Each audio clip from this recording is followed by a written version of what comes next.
गाया श्राद्ध क्यों करना चाहिए और कब करना चाहिए? गाया श्राद्ध क्यों करना चाहिए और कब करना चाहिए?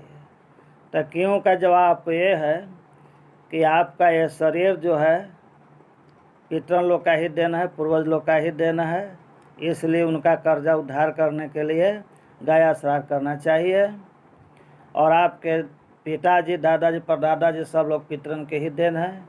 आपको जो पैतृक संपत्ति जो मिला, खानदानी संपत्ति, बिना कमाए हुए खाली जन्म ले लेने के कारण, पालन करने के कारण मिल गया है, तो उसका कर्ज जो हुआ, उसका जो किराया जो हुआ, भाड़ा जो हुआ, या जो समझिए, या श्रद्धा भक्ति कहिए, प्रेम कहिए, आप जो भाषा में समझिए, जिस भाषा में समझिए, बात एक ही हुआ। कहने का ढंग, बोलने का ढंग अलग अलग हुआ। हर कोई अलग अलग भाषा समझते हैं। कोई लोग श्रद्धा भक्ति प्रेम समझते हैं, कोई उनका कर्जा समझ जाता है कि कर्जा, चलो है कर्जा उधार कर दिए। कुछ लोग अपना धर्म कर्तव्य समझ लिए। तो हर लोग का बात अलग अलग है, विचार अलग अलग है, लेकिन भावना एक ही है, उद्देश्य एक ही है, फल एक ही होता है।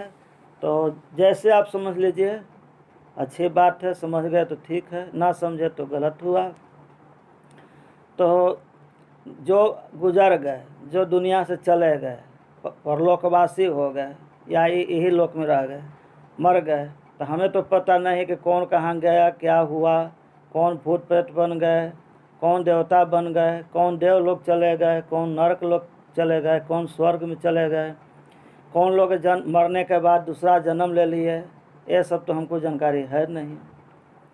तो हम ये मान के चलें कि वो कहीं भी हो, किसी भी रूप में हो, तो हमको उनकी अच्छी कामना के लिए, उनके सुख सुविधा के लिए, उनके आराम के लिए, उनकी भला के लिए हमें कुछ करना चाहिए। जब वो प्रसन्न हो जाएंगे, जब आप उनके लिए कुछ करेंगे, तो वो आपके लिए कुछ करेंगे। तो पितरों लोग के प्रकोप से, न उनकी पूजा करने से वंश नहीं चलता है, या वंश को कष्ट तकलीफ होता है, घर में उन्नति बढ़ंती रुक जाता है। इसलिए आपको इन सब चीज़ों से बचने के लिए आपको गाया श्राद्ध करना चाहिए। तो क्यों करना चाहिए ये तो हो गया, समझ गए। कब करना चाहिए, अब इसको समझ लीजिए। तो हाँ, क्यों करना चाहिए, इसमें एक बात और है। मान लिया कि आपके पूर्वज कोई मर गए और वो देवलोक में चले गए, तो उनको देवलोक में देवलोक वाला ही भोजन पानी उनको प्राप्त हो जाएगा।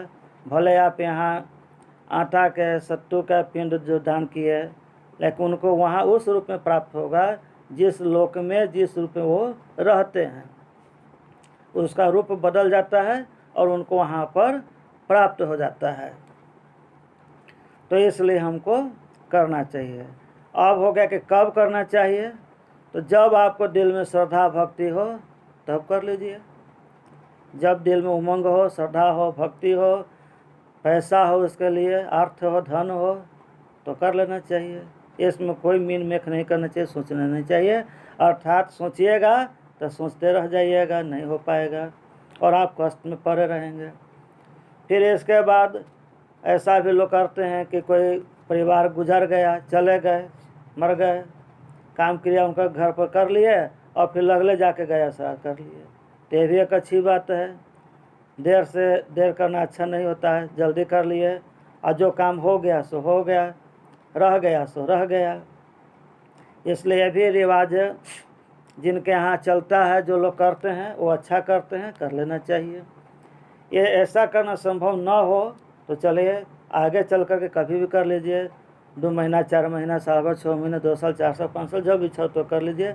लेकिन जितना जल्दी कीजिए उतना आपके हक में अच्छा होगा, उतने जल्दी आपका पितर खुश होंगे और आपको आशीर्वाद देंगे। तो ऐसे इसके लिए प्रधान आपको जो हो गया, आसीन पहला कृष्ण पक्ष 15 दिन जो होता है सो पितरपक्ष बोलता है, 17 दिन का होता है।